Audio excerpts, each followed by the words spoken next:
Flirting with the Hunk Next Door. A sweet Southern romantic comedy. Written by Susanne. Chapter 1. Elana. I'm telling you, it's leaking. I'm emptying the bowl I stuck under the bathroom sink at least twice a day. You need to fix this. And the handrail is a safety hazard. I glance up and see my new neighbor climbing a 10-foot ladder to paint the trim around the new windows I'd watched him install for his home yesterday. It had been a pretty sight, seeing this handsome guy in his mid to late 20s, working all day in nothing but a pair of sturdy cargo shorts and some sort of work boots. It was fine when I looked at it last month. Call me if it gets worse. Before I can get another word in, my landlord hangs up on me. You have got to be kidding me. I kicked the loose brick that came off the sad excuse of a flower box in the tiny front yard of the house I'm renting with my friends, forgetting that I'm wearing my flip-flops. Ouch. Everything okay over there? Mr. Handsome climbs down the ladder, jumping the last 3 feet and striding toward me before I can get my wits about me. I'm fine. I swallow hard, doing my best not to notice the sweat glistening on his broad chest and shoulders. Didn't sound fine. Did you get hurt? He crouches in front of me and stares at my toe. I look down and notice a small trickle of blood. Looks like I chipped my toenail and cut the skin. Annoying, but nothing a big ugly band-aid won't fix. It's nothing. What's going on with that leaky sink? He asks, rising until he towers a good foot above me. Do you always listen in on other people's private conversations? I ask, resisting the urge to clamp my hand across my mouth the moment the words are out. He smirks. Only when the person practically yells into the phone loud enough for me to hear it all the way over there. Sorry about that. My landlord is something else. I shrug and make a mental note to stay inside next time I yell at Mr. Jones. Want me to look at it? I'm pretty handy. The smile on the man's face widens. You don't have to do that. If I keep pestering him, he'll eventually make it over here. At least I hope he will.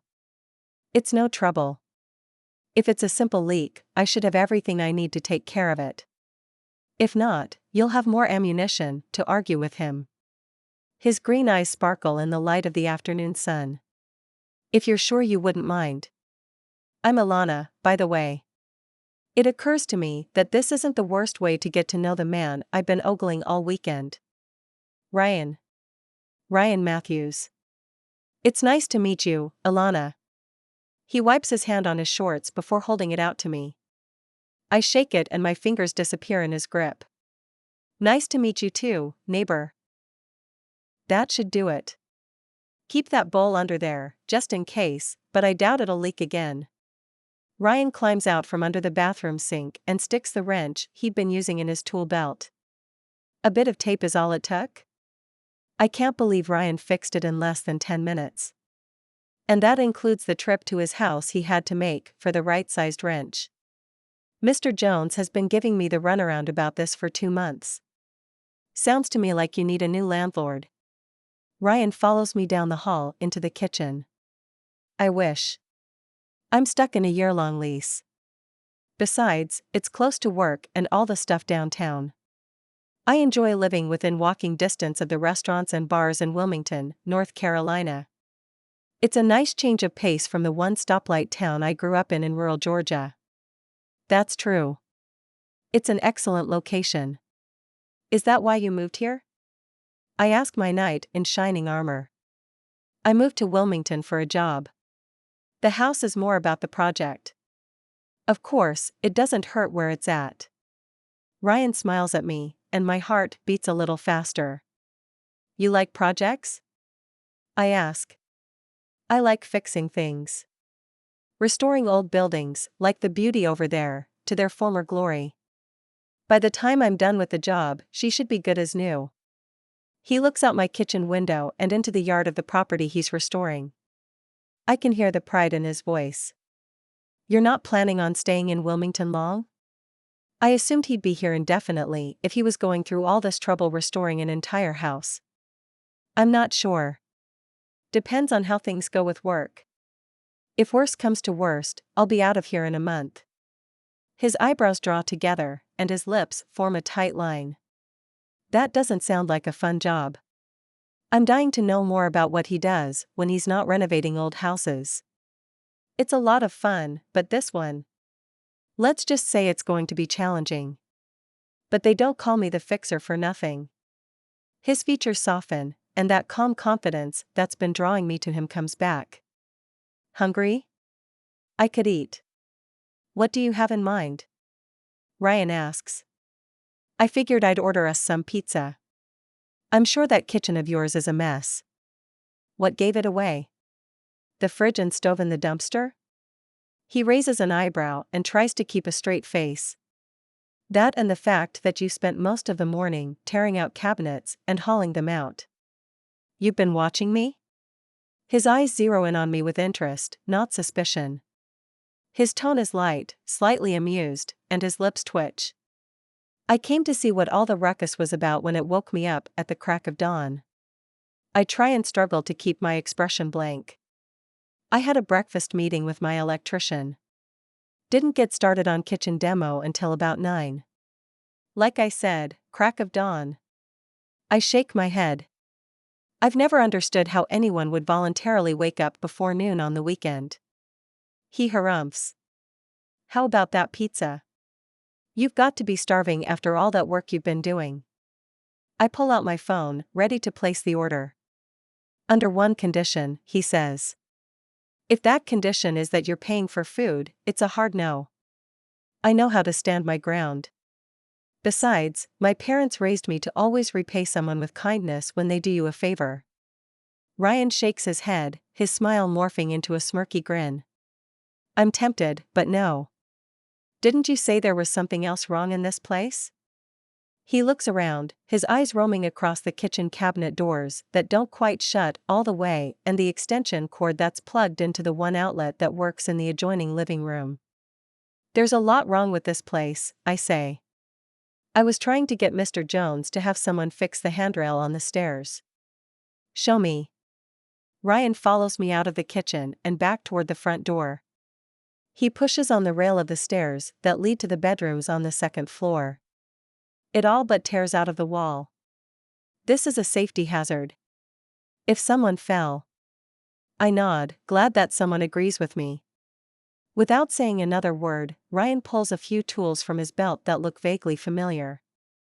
It takes a trip to his place for some wood and a few extra long screws, but by the time pizza is delivered, the handrail is more secure than it's been in a century. Roasted red peppers and mushrooms? Ryan eyes the large pizza I ordered for us suspiciously. You don't like peppers and mushrooms? They are fine, but where's the meat? He asks, pulling 2 large slices on the plate I put in front of him. I don't eat meat. But I can order. It's fine. He takes a big bite. Is this a pizza thing or no meat at all? No meat at all. I'm a vegetarian. He stares at me in disbelief. I stopped eating meat when I was in 4th grade. My friends and I watched a documentary about how they treat animals. I shrug. What can I say? It made an impression and stuck. You're never tempted? He watches my face carefully, like my answer matters to him. Occasionally. Bacon still smells good, and sometimes I crave it when someone fires up the grill. Never enough to change my mind, though. I can respect that. He folds the rest of the first slice in half and eats it in 3 bites. I watch him while he gives the next piece his full attention. All that construction work must burn through some calories. I notice his long eyelashes for the first time. And the man is built. But I knew that. He'd be perfect for one of the roles we're auditioning for. Do you act? I ask. His eyes fly up to my face. No, why? I'm curious. Lots of new folks roll into town hoping to make it in the film industry. I wonder if you are one of them. Are you? He asks. Trying to. Not a lot of luck yet, aside from a few commercials. Nothing to pay the bills. Yet. I'm not giving up hope. And I'm definitely not moving back to Hayden Falls, Georgia, to teach English at the local middle school. Are you any good? I burst out laughing. I sure hope so. It would be sad if I wasn't. So, all you need is your big break. Catching the eye of the right person. Until then, it's what? Waiting tables? He grabs another slice of pizza, and I slide the entire box his way. I'm stuffed and ready to change the subject. Something like that. What about you? What's this big project you came into town for? A movie? I wiggle my eyebrows. Nothing like that. It's more about keeping a small company afloat. Getting them to turn a profit. I'm usually their last-ditch effort. The fixer guy. Got it. What happens when you can't make it work? I ask. I have a feeling I already know the answer. It's my worst nightmare. The thing that would leave me no choice but to go back home with my tail between my legs and beg my uncle for a job at his school. Everyone else loses their jobs. Chapter 2. Ryan. I look for my pretty next-door neighbor when I pull out of the driveway the next morning. It's time to head into the office and meet with the owner of Coastal Charm Productions. Not the best name for a film studio, but the guy didn't hire me for a rebrand. Ryan Matthews here to see Patrick Dorchester, I say to the elderly woman who greets me when I walk into the office. It's early, and the rest of the place looks abandoned. Right this way, Mr. Matthews. She leads me to a larger corner office that overlooks the river. Thanks for coming in early, Ryan. Hilda, would you get Mr. Matthews some coffee? Pat Dorchester stands up and shakes my hand. He's an older gentleman, wearing khakis and a button-down shirt, ready to hop on a plane to Florida to catch a cruise with his wife. Which is the reason we're meeting before office hours. And probably the reason the company is struggling. In my experience, you can't build a successful business if you're not there, riding herd on your staff. I'd like to get a closer look at your books and what you have on the schedule, I say when Hilda leaves the office. I thought you might. I have everything ready for you right here. Pat hands me a small laptop, and I scan through the documents and spreadsheets. It's as bad as I expected and worse than what I've let on with Elana yesterday. The company is in trouble, and will be insolvent by the end of the month if I can't pull off a small miracle. We have one shot at turning this ship around, and I'll need everyone on board to make it happen. By the time we're finished with coffee, I have a pretty good idea of what needs to happen, and Pat's heading out. Do what you can. I have faith in you. I walk him to the door before turning to Hilda. Would you have everyone gather in the conference room as they come in? She nods, and I disappear into Pat's office to refine the plan I've been working on since I first agreed to take this assignment. It won't be easy, and not letting the staff know how bad a shape we're in will be key in pulling it off. I need everyone sharp and confident, not polishing their resumes and looking for ways to jump ship. It's well past 9 when Hilda knocks on my door. They are ready for you. I'm halfway through my speech to motivate the troops when the door to the conference room opens. Someone walks in, mumbling a lame excuse. I look up, annoyed at whomever is interrupting the most rousing part of my speech. A woman carrying a laptop and a huge thermal coffee cup stumbles over her own feet. Feet wearing a pair of knee-high boots that cover a pair of shapely legs and almost reach up to the short skirt she's wearing. A soft help escapes her lips before she catches herself and the tumbling cup, splattering coffee across her boots and the floor. She curses like a sailor, making me smile. Her face is hidden beneath her long hair. When she finally looks up and shakes the thick strands out of the way, I stare into a familiar pair of beautiful blue eyes. My cute neighbor is the last person I expect to see in this room. Elana looks as surprised as I am. Have a seat, I say, and take a moment to gather my thoughts. Like I said, I'll need everyone working together to make sure we deliver on time and lock in the second season of Sunset Beach. That means long hours, no more days off, and extra duties for everyone. It won't be easy, but I promise you I'll be working right along with you, and if everything works out, there may be a nice bonus for each of you at the end. That at least gets their attention. I finish walking them through a rough outline of my plan, doing my best to ignore Elana, who found a chair in the back. She lingers as everyone files out when I'm done. Can I talk to you in my office? I ask, striding across the room and walking out the door without waiting for a response. Of course, Mr. Matthews. I hear footsteps behind me, those boots of hers clanking with each step on the dull gray linoleum floor that covers the entire office. At least it isn't carpet. Close the door. I walk behind Pat's massive desk and sit in the large leather office chair that has amazing lumbar support. After tearing out old carpet for days, my lower back appreciates it. I apologize for being late. Car trouble, Elana says. I raise an eyebrow. It won't happen again. I hope not. You know what's on the line. I need everyone pulling their weight around here. I'm curious how she fits into the puzzle and am tempted to pull up her employment file. I will. Trust me, I'll be working harder around here than anyone else. I can't afford to lose this job. Her voice is filled with anxiety, and I get the feeling there's more to this than she'd let on yesterday. I know you weren't there for the whole spiel, but the others don't realize yet what's on the line. I'd like to keep it that way. I scan her face carefully. Office rumors travel faster than the speed of light, and I need this woman's cooperation. Don't you think they have a right to know how dire the situation is? Elana asks. They do, to a point. I lean back and put my hands behind my neck. I can't have everyone giving up hope. If that happens, we're toast.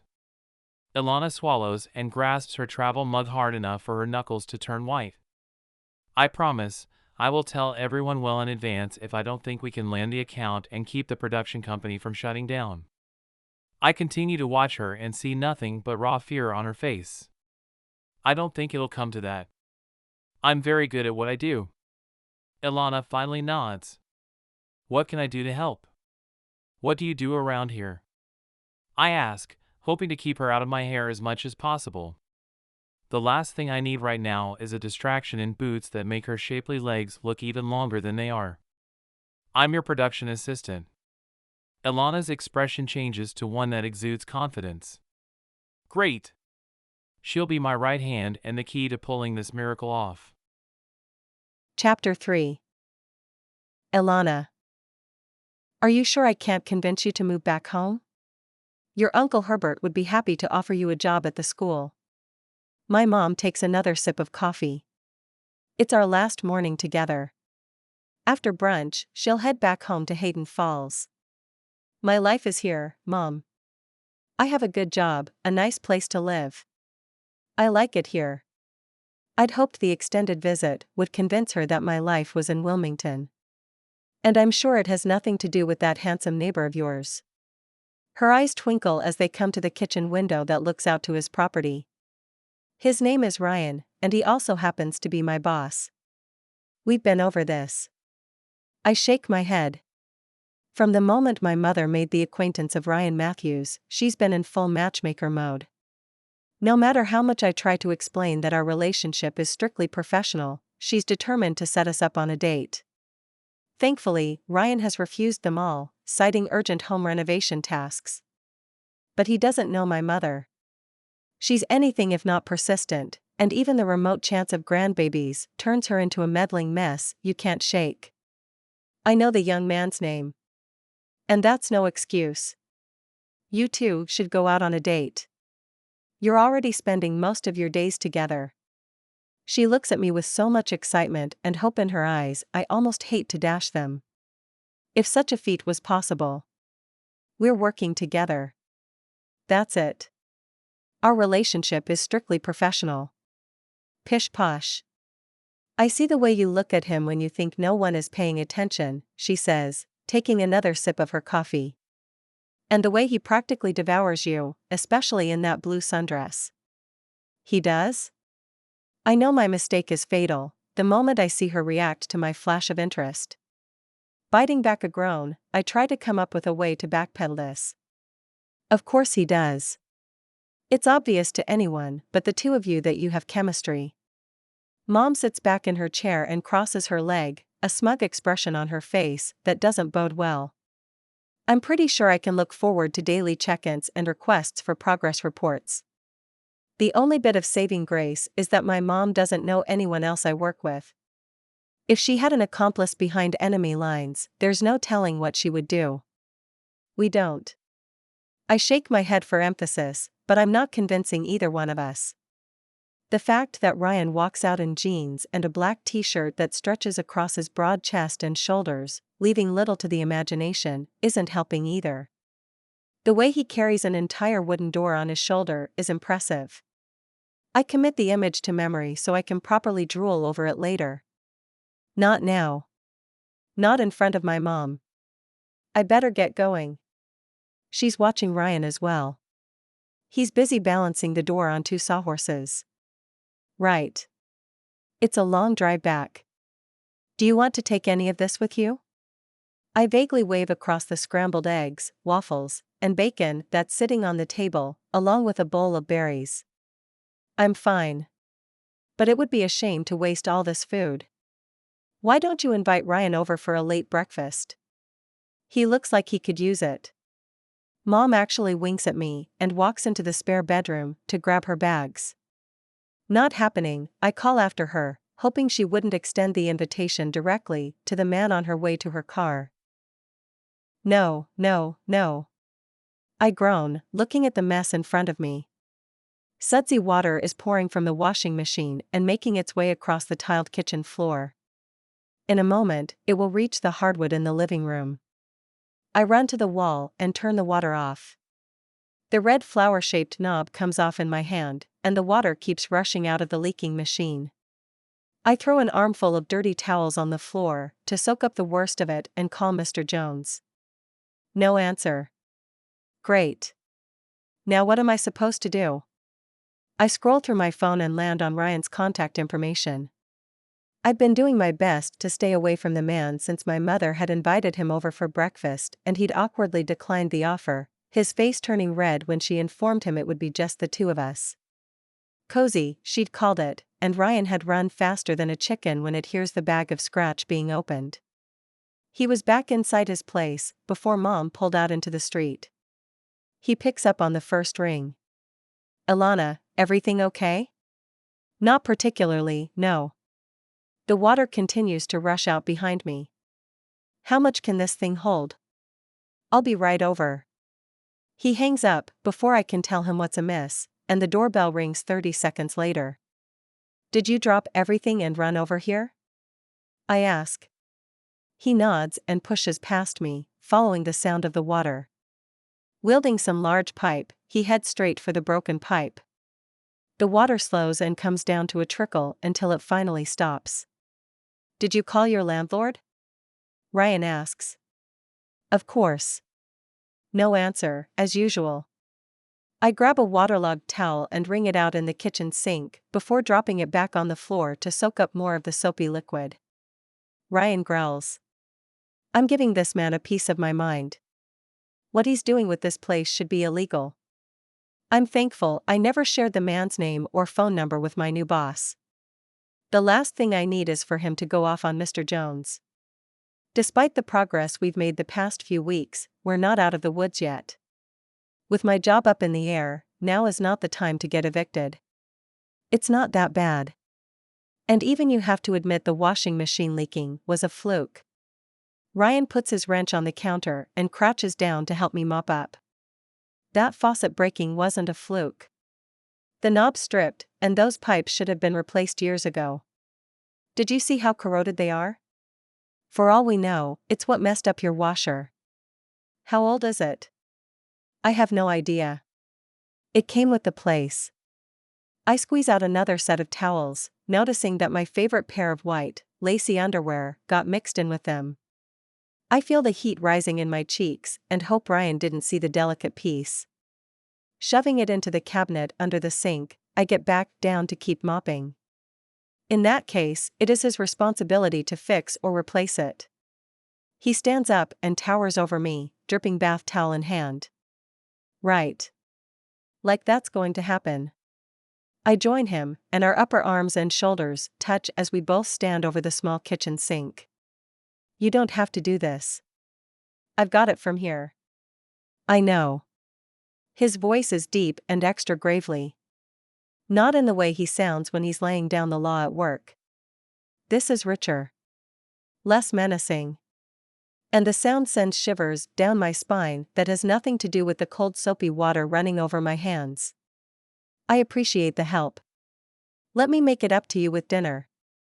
We've shared plenty of meals these past 2 weeks, working late and running all over town, making sure the shoot runs as smoothly as possible. I'll cook. Bring your laundry. You can use my washer and dryer. They both actually work. Ryan drops his towels back on the floor to soak up the last of the water. The thought of that pair of lace under the sink and its mates going for a ride in Ryan's washing machine makes me blush even more. I hope and pray he chalks it up to the exertion of mopping the floor. Not much of a thank you for your help if you do all the cooking, I say, struggling to put the words together with him so close. It would make me happy. He stares into my eyes and reaches up, stroking my cheek with his thumb. I stop breathing, don't dare to move. I fight the urge to let my eyes shut and tip my head back. Instead, I zero in on his lips, hoping he'll grab me and kiss me the way he has every night in my dreams. You can bring dessert. Nothing too sweet. He pulls his hand away from my face and turns. Without another word or a glance back, he walks out of my place and back into his house. Chapter 4. Ryan. Head in the game. I stare in the rearview mirror for emphasis before getting out of the car to meet with Pat Dorchester and a silent investor I wasn't aware of until this morning when they called this meeting. I have a feeling I need to bring my A game, and that means getting Elana out of my mind. At least temporarily. It's easier said than done, especially after dinner last night. It had taken every ounce of willpower not to kiss her when she showed up on my doorstep with fresh strawberries and whipped cream. There you are, Matthews. Pat Dorchester stands up when I walk up to the table at the coffee shop across town he wanted to meet at. How was the cruise? I ask. The man has a nice tan, but there's a tightness around his eyes that makes me doubt he relaxed during his time away. Fine, but too short, according to my wife. This is Thomas Bunker, my silent partner. He motions to the guy sitting behind the table, sipping coffee. My guess is that the guy isn't all that silent if he's at this meeting. Ryan Matthews. Nice to meet you. I hold out my hand, and the man shakes it. Call me Tom. He launches into a series of questions about the progress we've made before I get a chance to sit down. Over coffee and surprisingly good bagel sandwiches, I catch the two men up on the progress we've made these past few weeks. Everyone's been giving it 100%, and if you ask me, we'll have the contracts for Season 2 by the end of the month. They'd be stupid not to renew. I sound more confident than I feel, but it's the only shot we have. Pat's expression is doubtful. He looks at Tom. Let me be straight with you, Ryan. Tom sits up and wipes his hands on a napkin. The company has been bleeding money for a while. Pat brought me on to keep things afloat for a while to see where this goes. At this point, we both believe a quick exit strategy would cause the least damage. I start to object, but Tom raises a hand to quiet me. We appreciate everything you've done and, to be honest, what you've accomplished is impressive. I don't doubt you'll get those contracts, and that all of this will go a long way toward making the sale a profitable one. I know this is hard. I don't want to see the company go either, but we're running out of options. Pat looks as gutted as I feel. Can you give me a month? If I can get signed contracts for Season 2 and beyond, plus a way to show a profit going toward, would you consider keeping the production company? I've seen too many sales to know what will happen. The contracts and intellectual properties get absorbed into whoever buys the studio and the people get laid off. I've arranged some of those sales and mergers myself. They are profitable for the owners but devastating for anyone else. The two men exchange a look. Tom nods, almost imperceptibly. We can give it a month, Ryan. But that's it. Pat looks relieved, the tension around his eyes easing a bit. Under one condition. Tom clears his throat. We have to stop bleeding money today. Stop production on season 1 until we have signed contracts. Run the office with a bare-bones crew. Let's put some pressure on those steaming executives and get them to put their money where their mouth is. I can work with that. It's not the smartest move, but I'm nothing if not resourceful. And I'll make sure Elana keeps her job. For now. How did it go? Elana asks. She's waiting for me in my office. I'm pretty sure the expression on my face tells her everything she needs to know. I bought us a month, but we'll be running bare bones. That means cutting hours and jobs, at least temporarily, and you and I working our butts off to convince them to sign on for season 2. A bump in what they are willing to pay wouldn't hurt either. I'm going to need all the ammunition I can find to talk Pat and Tom out of selling the company. Unless I'm reading Tom wrong, he has a buyer lined up already. I've been on the phone all morning, getting the runaround. Feels to me like no one wants to make a final decision or sign on the dotted line. Elana plops down in the chair in front of my desk. I take the one next to her and turn to face her. I'm getting the same feeling. They want season 1 to stream before a final commitment.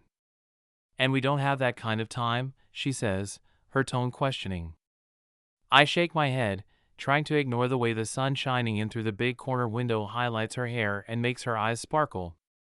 I drop my head into my hands and let the anguish of what I need to do wash over me. Just for a minute. Then I'll get it together, go out there, and tell good people that they are out of a job. Hey, we've got this. We'll make it work. Elana's hands are on mine, grasping them and pulling them away from my face. She's less than an inch away from me, and the compassion on her face does me in. I lean in and capture her lips, too tired and worn out to fight the urge to kiss her any longer. It's a bad idea, but if everything is going down the drain, I should at least have this. It's like she needs the kiss as much as I do, leaning in and wrapping her arms around my neck. It's a kiss of desperation, but there's sweetness in there too. An undercurrent of tenderness runs through the urgency of finally consummating what we've been on the verge of doing since we stood at her kitchen sink, wringing out old towels. I clear my throat, struggling to put into words what I'm feeling. A mistake? Her eyes are wide and full of fear. I shake my head. No. The opposite. It was right and something I've been wanting to do for too long. She sighs, and the relief is palpable. The sweetest smile lights up her face, and I'm hard-pressed not to kiss her again. We should probably keep this private, though. Just between us. Her eyes move to the door that separates us from the main office space. You're right. Especially with what I'm about to do. I take a deep breath and scrub my face with my hands. Letting people go is never easy, and the last thing we need is rumors that I'm keeping Elana on full-time because we're involved. Do you want me to come with you? Elana asks. No. This is my job. Why don't you take off early? That way, you don't have to answer any awkward questions. She gets to her feet. Tell them it's temporary and that we will hire them back as soon as we can. Of course. By the time I walk out of the office, I'm mentally and physically drained. I've whittled down our crew to bare bones like Pat and Tom requested. When I pull into my driveway, Elana is sitting on the front steps. She waves at me and walks over before I get a chance to step out of the car. How'd it go? About as well as you'd expect. I rub my hands across my face, trying to dispel the memory of their disappointed looks. More than disappointment, really. There was fear and anguish there about not being able to pay the bills. I might have a bit of good news, she says, putting her hand on my arm. I could use some good news right about now. We need to talk to Alice Whitmore, the head of acquisitions. And guess what? She beams up at me, and I can't help smiling. What? She'll be in Atlanta this weekend for her niece's wedding. It's a big thing at the Marriott downtown. I bet she's staying at the hotel the day before. According to her assistant, she's out of the office on Thursday and Friday. I glance at my watch. Today is Tuesday. We could drive down there, I hedge. Getting Pat and Tom to spring for travel expenses will be another story. My parents live an hour and a half outside of Atlanta, Elana says. I remember you mentioning that. I also remember how shamelessly her mother tried to set me up with her daughter during her last visit here. We could spend the night there and catch Mrs. Whitmore before the ceremony. We'll be back at the office on Friday. Elana pulls me into a tight hug, her face hovering less than an inch from mine. Her warm breath washes over me, and the small strands of silver and indigo in her blue eyes sparkle in the light of the sun. Have I told you how amazing you are? I ask. Not lately. She raises herself on her toes and kisses me. It's a sweeter, less desperate kiss and what I wish our first one would have been like.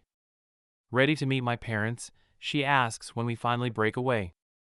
I've met your mother, I say, grinning like a fool and suddenly feeling 10 pounds lighter.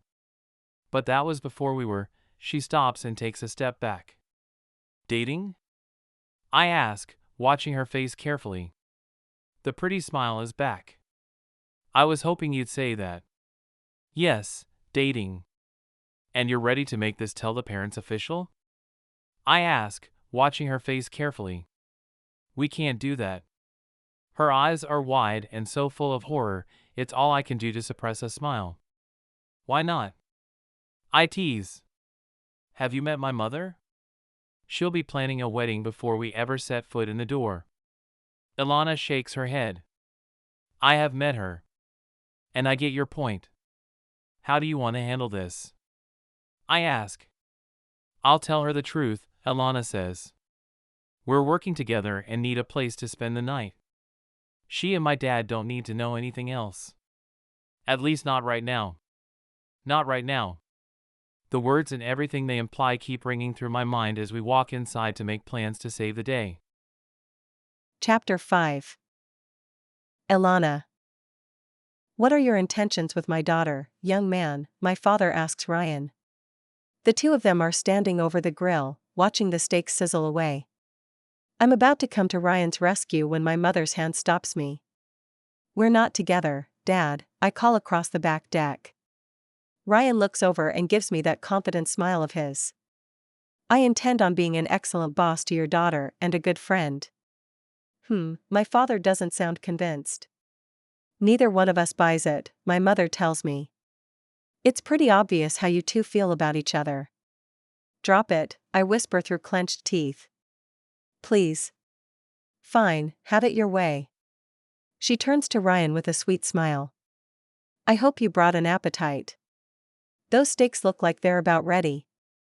To my relief, we stick to innocuous topics over dinner, like the best route to get to the hotel in downtown and Atlanta and politics. Why don't you take Ryan out for a walk? It'll do you both good after all that time in the car, and you'll both sleep better. Mom picks up the dishes, refusing any help from me. Or Ryan, for that matter. I put some new fencing up, down by the creek. I think you haven't seen the new fruit trees either. My father walks up to the deck railing and points to the far end of our lot. It's a good quarter of a mile down the hill. You have a beautiful piece of property here, Ryan says, earning a nod and a smile from my dad. I'd love to see the creek. He turns to me, a twinkle in his eyes. I know exactly what he's thinking. A few moments away from prying eyes and ears. It's a bit of a hike, I warn, already pulling on my jacket. The sun is about to set when we reach the burbling water. Did you grow up here? Ryan asks. He took my hand as soon as we were out of sight and hasn't let go of it since. He pulls me closer and puts his arm around my shoulder, hugging me to his side as we stare out across the creek and into the meadow behind it. I did. We had a rope swing on that branch over there. I point to the large oak tree and the thick limb that hangs across the water. I can see it. I bet you looked adorable in pigtails and shorts, swinging across the creek. Ryan leans down and kisses me on the nose. dirty and sweaty from playing hard all day. I used to catch frogs and crawdaddies. Not sure I'd call myself adorable. Let a man keep his fantasies, Ryan mumbles before capturing my lips in the kiss we've both been dying to share all day. I'm exhausted. Gonna sleep like a log, I say when we make it back inside. My parents are sitting next to each other on the couch, watching TV. There's a strong thunderstorm moving in. Might make that a little tricky. Dad looks at me like I'm still 10 years old and scared of lightning. I'm not sure a little thunder could keep me up. Ryan sounds as tired as I feel. We'll see about that. Dad looks at the man I've been locking lips with down by the creek. For the record, Jane and I sleep with our door open. Dad. I feel heat creeping into my cheeks. Understood, sir. I don't plan on anything other than a solid 8 hours of shut-eye. And I would like to thank you and your wife for your hospitality. Ryan creates a bit more distance between us. My father nods, and both men look like they've come to some sort of understanding. Do you have everything you need? I ask when we walk upstairs. All I need is a place to charge my phone and somewhere to rest my head. Ryan yawns. It's contagious. I feel my own bed calling when I give him a quick kiss goodnight. Until a bright flash lights up the entire house. Thunder rolls in the distance, but the storm is moving closer. I reach for the right word. Loud, terrifying, not conducive to the sleep we both desperately need if we're going to be at the top of our game tomorrow. Why don't we come up with a game plan for tomorrow? Ryan motions for me to join him in the guest room. I accept thankfully, leaving the door wide open. We're sitting on different corners of the bed, talking softly when my parents make their way upstairs. Good night, I call out to them. Hope you both sleep well. My mother smiles at us. My father's face looks more suspicious. As promised, the door to the master suite doesn't close behind them. Ryan grins and smoothly moves back to discussing our best course of action when we meet Alice Whitmore tomorrow. I like your parents, Ryan says when the soft sound of snoring makes its way down the hall. I'm glad. Sorry about my dad. I scoot up on the bed and curl up in Ryan's open arms. He's protective of you. That's a good thing. He holds me as the storm rages on. Did I ever tell you that my mom wants me to move back here? My uncle is the principal of the middle school. I'd have a job teaching English tomorrow if I wanted it. But you don't? Ryan asks. I don't. I worked hard to get out of this town. I want to act. Maybe even produce. There's no way I'm trading that for a white picket fence in Hayden Falls. Ryan is quiet through the next set of thunder and lightning. Penny for your thoughts? I turn and look up to make sure he's still awake. I was picturing it. You, living here. Teaching school. The stuff of nightmares, I say. I don't know. It's not the worst place to raise a family. The next loud crash of thunder cuts the lights. Power outage, I say, as if it needs an explanation. Ryan looks at his watch. It's getting late. We should probably get some sleep. I head to my room and dream of a yard surrounded by a white picket fence and a little boy who has Ryan's eyes running around in it. Chapter 6. Ryan. Shoot! I know I'm in trouble the moment I open my eyes and see daylight streaming in around the curtains. I know I set an alarm. 2, actually, to make sure we get on the road as early as possible. Our window of catching up with Alice Whitmore before the wedding was small. She'd be out of the hotel by 10 this morning, according to Elana's research. I fumble for my phone, knocking it off the nightstand. I catch the thing dangling by its charging cord. It's completely dead. The power must still be out. I walk to the window, opening the curtains to get a good look at my watch. It's past 8. There's a slim chance we'll make it if there's no traffic. The chances of that happening in Atlanta are next to nothing, but I'm not ready to give up yet. I throw on some clothes, splash cold water on my face, and go out the door, my bag, phone and charger in hand. I wonder if Elana's has enough juice left for a quick traffic report. If we can get the internet to work. The door to her room is closed. I knock on it and softly call her name. No answer. I turn the handle. It doesn't move. The door is locked. I contemplate knocking harder, but don't want to wake up the entire house. The scent of fresh coffee making its way up the stairs makes my decision easy. I head down, following the sound of someone puttering around the kitchen. Mr. Pierce is standing at the table, slowly pouring water into a French press. Coffee? I'd love some before I head out. I put my dead phone on the counter and take a seat at the table. That was some storm. Kept me up half the night. Mr. Pierce puts the kettle on a hot pad. Same here. I can't believe it knocked the power out. Oh, that happens with almost every good storm we have coming through. Should be back in a couple of hours. Until then, everything around here shuts down. Might as well enjoy the peace and quiet. And a good cup of coffee. He puts an empty mug in front of me. How did you boil the water without electricity? I ask, glancing at the stove. Gas. Mr. Pierce is a man of few words. I noticed that about him. Outside of the man-to-man speech, he's been fairly monosyllabic. I see. Elana's father continues to pour hot water over the coffee grounds. What's the plan this morning? The plan was to be halfway to Atlanta by now. Another glance at my watch confirms just how late I am. As much as I want to get to know Elana's family, if I want any shot at saving her job, I need to get on the road. If you don't mind, I'll take that coffee to go and see if there's any chance I'll make it down there in time. What about my daughter? I glance toward the staircase behind me. Let her sleep. I'll swing by on my way back to pick her up. Mr. Pierce nods and pours the coffee while I regret leaving my thermal travel mug at home. What do you think you're doing? Elana comes barreling down the stairs, wearing an adorable pair of panda pajamas. I'm heading out. Gonna see if I can make it to Atlanta in time to catch Mrs. Whitmore. I'll swing by on the way home. I heard you from upstairs. Elana puts her hands on her hips and stares me down. Why did you ask then? I take my coffee and reach for the keys in my pocket. Because that's ridiculous. We're a team. Give me 5 minutes. Elana turns on her heel and races back upstairs. Dad, fix me a coffee to go. She's not kidding, her father says, giving me a look I can only interpret as him feeling sorry for the earful I'm about to get in the car. I cannot believe you tried to leave without me. Without saying goodbye.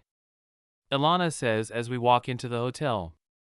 She made the same point several times while we sped south. I thought we'd put the topic to rest when we reached the hotel, but no such luck. I told your father to tell you bye, and I planned on picking you up on the way back. I'm getting tired of repeating myself. Right. Elana steps up to the front desk. Please let Mrs. Whitmore know Elana Pierce and Ryan Matthews from Wilmington are here to see her. Her tone and posture are so confident, the young man working the front desk doesn't even blink. He types away at his computer, types again, and then looks up. I'm sorry. Mrs. Whitmore checked out an hour ago. Was she expecting you? She was. We ran into traffic. Elana turns and looks at me, the last flash of hope gone from her eyes. I take her arm and lead her to a seating area in the middle of the lobby and pull her down on the small couch to sit next to me. What are we going to do? The desperation is coming off her in waves. I can feel them crashing over me, and the full impact of what happened a few minutes ago hits me. We missed her. I knew the chances were slim to make it before Mrs. Whitmore checked out, but part of me had hung on to hope. We're going to come up with a new plan. I'm not giving up. I say it to convince myself as much as Elana. Is there anything left to do? Elana sits next to me with slumped shoulders. All the life and exuberance has gone out of her eyes. There is. There has to be. Give me a minute to think. She'll be on her way back to California later today. We missed our window, Elana says. Window. California. The words are trickling in one by one, and a plan starts to form in the back of my head. Here's what we're going to do, I say, putting my hands on Elana's shoulders and turning her to face me. You're going to take the car and drive back to Wilmington. You're going to cover for me and pretend everything's business as usual. What? Why? She looks at me with those big eyes of hers, and it's all I can do to keep from pulling her into my chest. To comfort her and keep her safe. Because I'm going to get that meeting with Mrs. Whitmore. I'm flying out to California, and I won't stop until I track her down and get her to take a meeting with me. It'll have to be on my own dime. There's no way Pat Dorchester and Thomas Bunker are paying for it. Not with the fate of the company up in the air and one of them eager to sell. Are you sure? Elana's voice is hesitant, but I see that glimmer of hope back in her eyes. I'm positive. I can leave from here. There's a shuttle to the airport. You good driving back by yourself? It's a long drive from Atlanta to Wilmington. Of course. I get up and hold my hand out for her. Pulling her into a hug, I hold on a little longer than necessary. It's more for my benefit than for hers. Be safe, I say when she pulls away. Good luck. I watch her walk out of the hotel and into the parking structure across the street before heading to the airport shuttle. With nothing but the small messenger bag I'd packed before we left, ticketing and security are a breeze. I make it with close to 2 hours to kill before the plane leaves. Heading to the bar, I see a familiar face. Mrs. Whitmore? I ask, taking a seat next to a woman in her mid to late 50s wearing a designer suit, hair and makeup perfect. I can't believe my luck. This has to be some sort of cosmic sign, running into her here.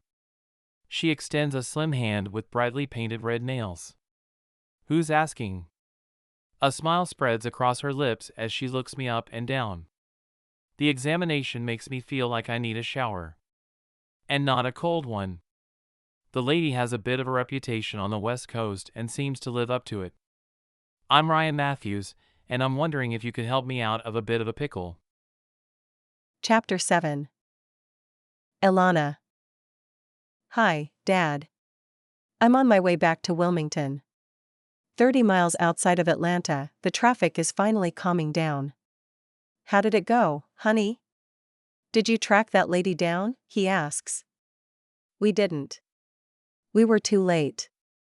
I'm still processing the implications of that fact. No matter how much Ryan is trying to hold on to hope, we're doomed. I'm sorry. He becomes quiet for a moment, and I'm not sure what to say either. You know you'll always have a place here, right? Thanks, Dad. I swallow and force my eyes to stay focused on the road ahead of me. Bright white lines on black tarmac stretch ahead of me as I drive mile after mile. Your mother and I built a nice life for ourselves here. You can do the same. Settle down, teach at the school. I know. It's not what I want, and I'm pretty sure Dad knows that. Having me move back is Mom's dream. And maybe his as well. Is Ryan driving? He asks. No. I'm by myself. Ryan is flying to Hollywood. To chase a lead we don't have. There's a reason the owners brought him in the first place. It's because no one could nail down the contracts and get enough commitments for shows to keep us profitable. What makes Ryan think he can change all that with one chance meeting? My father's tone is pensive.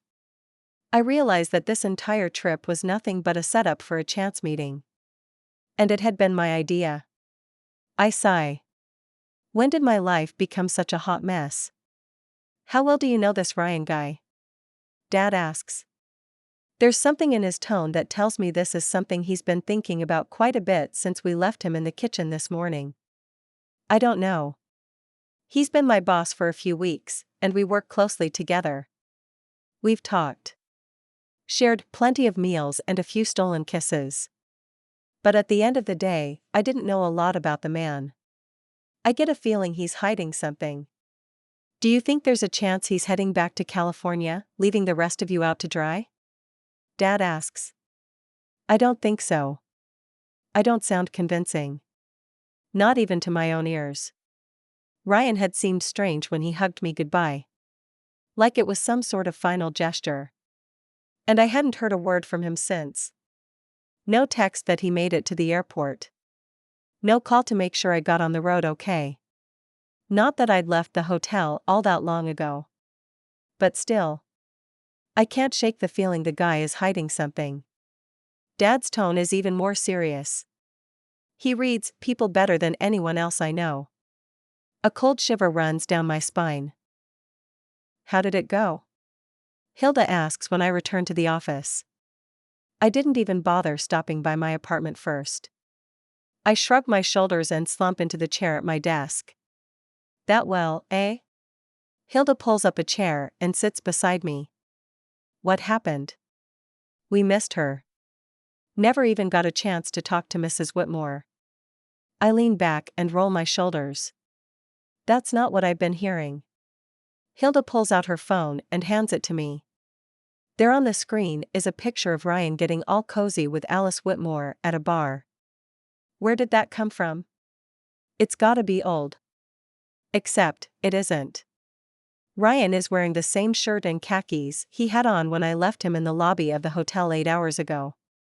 I keep an eye on all the good gossip accounts. You know, in case they mention one of our actors and we can use it for publicity. This was posted 5 hours ago. I wonder what he did to track her down. Hilda takes her phone back and pinches the screen to zoom in on the picture. Is that her hand on his leg? It was. Pretty aggressive move for a public place, but Ryan didn't seem to mind.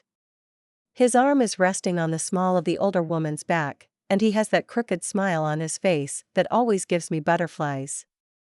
I feel like I'm going to be sick. Before I forget, your landlord called.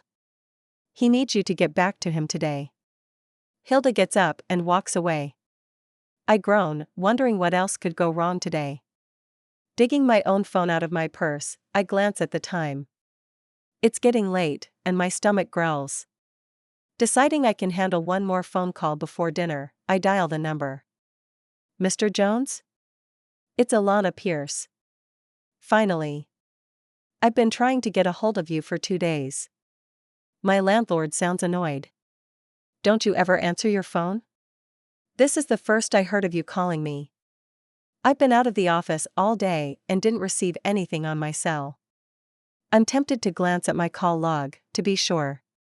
Whatever. I didn't want to leave this as a message. I've decided to sell the building. Got a good cash offer on the table. You have 30 days to move out. He hangs up before I can do so much as breathe. He can't do this to me. Not now. Not today. My finger hovers over the screen. I'm tempted to call him back and give him a piece of my mind. Except, I know that's not much I can do. I don't have a long-term lease. We're month to month, and the jerk doesn't have to give me more than 30 days notice. I drop my head into my hands when my phone buzzes. Now what? I mumble, unable to take any more bad news. It's Ryan. He's in California. In a series of short texts, he lets me know he's planning on staying a while and promises to call in the next day or two. Would I mind letting a realtor friend of his into the house tonight? Everything okay? Hilda asks when I grab my phone, my keys, and my purse and head out. Not even close. I need a shower, some food, and at least 8 hours of sleep. We'll talk tomorrow. I force a smile and walk out the door and to Ryan's rental car that's parked in the spot where I left it 20 minutes ago. I stop by the grocery store on the way home and pick up a pint of Rocky Road ice cream and a bag of barbecue potato chips. Adding a bag of chocolate chip cookies for good measure, I head home. After a long hot shower and too much junk food, it's time to make the call I've been dreading for months. Without a job and a place to live, there's no reason for me to stay in Wilmington. Uncle Herbert? It's Elana. I'm wondering if you still have an opening for an English teacher. Chapter 8. Ryan. I let out a sigh of relief when I'm seated on the plane back to Wilmington. It's been less than a week since I left, but in a way, it feels like I've been gone for ages. Work trip? The elderly woman next to me asks. Her auburn hair is obviously dyed, and judging by the designer suit she's wearing, she isn't off to visit the grandkids. Trophy wife off to meet her husband is my best guess. Not anymore. I'm flying home. The words surprise me, as does the fact that they ring true. Wilmington, North Carolina does feel like home, and it has everything to do with a spunky young producer/aspiring actress. She nods. I'm heading to New York City for a girls' weekend. We're doing Broadway shows, fancy dinners, and Cosmos in a rooftop bar. I smile at her excitement. Sounds like a fun trip. If you don't mind me asking, what are you doing flying to Atlanta first? It seems like a strange layover from Los Angeles. Meeting up with a friend. Betty is too scared to fly by herself, she says. You live in Atlanta? I shake my head. Connecting to Wilmington. I hear it's lovely there. A little too hot and humid for my taste though. Especially in the summer. My late husband and I sat through a hurricane on the Carolina coast in the 80s. Let me tell you, that was something else. She shakes her head, and her sunglasses fly in my direction. I catch them and hand them back to her. I'm pretty new to the area. No hurricanes yet. But you have someone special waiting for you there. I can tell from your eyes. And the way your leg is bouncing up and down. Eager to get back to her, she asks. I laugh. Something like that. Eager to share a bit of good news with my girlfriend. Oh, do tell. My neighbor turns to give me her full attention just as the flight attendant walks through for her safety check. During takeoff and the first part of our 4-hour flight, I tell Cherry about how I spent the past few days whining and dining an important exec, getting her to greenlight the next season of our show with an option for several more. That sounds impressive. What exec? I knew quite a few at the big studios, Cherry says. I raise an eyebrow. Really? She laughs. Of course. I worked with half of them over the years. I'm retired now, but one keeps up with what's going on. I remind myself never to judge a book by its cover and throw any other preconceived notions I have about Cherry aside. Alice Whitmore. She works for one of the big streaming services. Alice. Cherry looks at me with wide eyes. She has quite the reputation. Rightly so. Working out this deal had been a tightrope act that had me flirting and fending the woman off in equal measure. She does. And by the grin on that handsome face of yours, you managed to get your contract signed with your virtue intact, Cherry says, her features relaxing. You did get everything signed, right? Signed, sealed, and delivered. I pat the inside pocket of my jacket that holds my phone. I saved offline copies of the electronic contracts, just in case. There hadn't been time to print them out before catching the first flight back. What I don't tell Cherry is that I also managed to talk Alice Whitmore into signing another contract. One I can't wait to share with Elana. What are you doing here? Elana asks when I finally track her down at her parents' house. I tried her place first, but there was no sign of her at her apartment. The only person there was that shady landlord of hers who was busy sweeping out a set of empty rooms. He'd paused long enough to tell me that Elana had moved away. My heart had stopped at this surprising bit of information. I'd only stayed in touch via text the past few days, afraid I'd give away the surprise after I'd finally gotten Mrs. Whitmore to agree to everything we wanted and then some. Looking for you. What's going on here? I motion for the cars that take up every square inch of the driveway and are parked up and down the road. It took a good 5 minutes to walk from my car to the front door. It's my welcome home party. Elana crosses her arms. Ryan, you made it. Come on in. Her mother pushes past Elana and pulls me inside. Get some food. We'll have cake in a little while.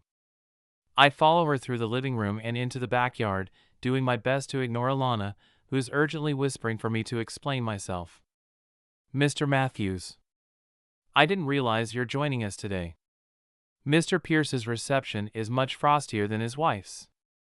I told you, he called, his wife stage whispers. After a nudge in his side, he offers me a beer. I need to talk to you. Now. Elana pushes me away from the crowd and back into the house. Good. I need to talk to you, too. Gotta say, I was a little surprised to get back and hear from your landlord that you'd moved out. That was pretty quick. I stare at the woman I've grown close to over the past few weeks, letting her see the pain in my eyes. What else was I supposed to do? You didn't answer my calls. Elana shrugs and turns to stare out the window. I was busy. And not about to get her hopes up before I was sure I could get Alice Whitmore to sign those contracts. Right. Her shoulders are up, and I can feel the tension radiating off her. And then you turned in your notice, effective immediately? I'd almost had a heart attack when Hilda told me. Thankfully, she hadn't forwarded anything up the chain, and I'd asked her to hold on to the letter for a few more days. And called and put in a good word for me with Mrs. Pierce. Who knew the two of them had become fast friends after Mrs. Pierce's visit to Wilmington? Elana shrugs. I figured I'd get a head start on rebuilding my life. You have a life. In Wilmington. With me. At least that's what I hoped. Elana laughs. There's no joy in it. For another couple of weeks until the studio is sold, maybe. Then what am I supposed to do? You knew I was working on fixing that. I wish she would turn around and face me. Right. Not hearing a word from you for 5 days definitely helped me believe that. I stayed in touch with texts, I say. All 5 of them, letting me know you were too busy to talk. Besides, after that stunt you pulled with the real estate guy, I wasn't sure you'd come back. What are you talking about? Chris needed to take some pictures to use as a comp for a place he's putting up for sale. It should have been a quick visit. 30 minutes max. That's not what he told me. The guy said he couldn't wait to put your house on the market. Elana turns and glares at me. I'm sure he did. He's been talking my ear off about the profit I could make. I shake my head. And I made it very clear that I have no interest in moving. It's why I pulled every string I could find to get our next season greenlighted. Elana stands in front of me, frozen. I wait patiently for the news to sink in. You got her to sign the contracts? I nod my head. And talked her into an option for at least 2 more. I'm not losing my job? Elana looks at me, disbelief written all over her beautiful face. Not on my watch. And Hilda is putting everything into motion to hire everyone else back. I take a step back when she barrels into me. Are you absolutely 100% serious about this? I can show you the contracts. I wrap my arms around her and hold her close, reveling in the feeling of holding the woman I adore in my arms. I believe you, she says. We stand there for a good long while, holding onto each other. A knock on the door makes me take a reluctant step back. Are you 2 lovebirds ready to rejoin the party? Mrs. Pierce asks. Elana laughs and grabs my hand. I think we are. We walk hand in hand into the backyard, all eyes on us as we stroll down the garden path. Everyone, I have an announcement to make. Elana's voice rings loud and clear across the grassy space. Her training as an actress makes her voice carry all the way to the back of the property. What are you doing? I whisper. This is my coming home party, Ryan. I'm assuming I'm staying in Wilmington, Elana says. Though finding a new place to rent is going to be a pain. I have some thoughts on that, I whisper back. If it were up to me, she'd be moving into my place. There is plenty of space, and a separate bedroom for her. For now. What's the announcement? Someone calls from off to the side. I'm not going to move back home after all. Ryan here saved my job and that of everyone else at work. I'm back to being a production assistant for a movie studio. The silence in the backyard is deafening. Even the birds stop chirping. Are you sure that's what you want, honey? Mr. Pierce asks, looking at his daughter. It is. Not quite, is it? I ask, turning to look at Elana. What do you mean? She looks confused. It's a theme with us today. You told me what you really want to do is act. I watch her face carefully. I hadn't planned to break the news to her in public. The words had spilled out, and it was too late to take them back. I do. Eventually, she says, cautiously. I hope next month works. We're auditioning for a new show that Mrs. Whitmore ordered, and I think you'd be perfect for one of the roles. It wasn't the lead, but the character was perfect for Elana. You want me to audition? She asks. I'd hire you today, but it's customary to hold open auditions. People might start talking if I hire the woman I love for my new pet project. I grin at her expression of utter disbelief that resolves into pure joy. You love me? Several people around us gasp. I'm pretty sure Elana's mother is one of them, but I only have eyes for her. I do. I hold my hand out for her, and she takes it, closing the distance between us. I love you too, Ryan Matthews, she says before lifting herself up on her toes and wrapping her arms around my neck. I lower my head and kiss her senseless. The laughing and cheering from the crowd around us is nothing but background noise. This is what I wanted, what I needed, and what I had thought about as I made my way back to the woman I plan on spending the rest of my life with. The end. This has been Flirting with the Hunk Next Door, written by Susanne Ash. Copyright 2023 by Susanne Ash. Production copyright 2023 by Susanne Ash. Thanks for listening. Please like and subscribe if you want me to put more of my books on YouTube. Visit my website at www.susanneash.com for more of my books or find me on Amazon.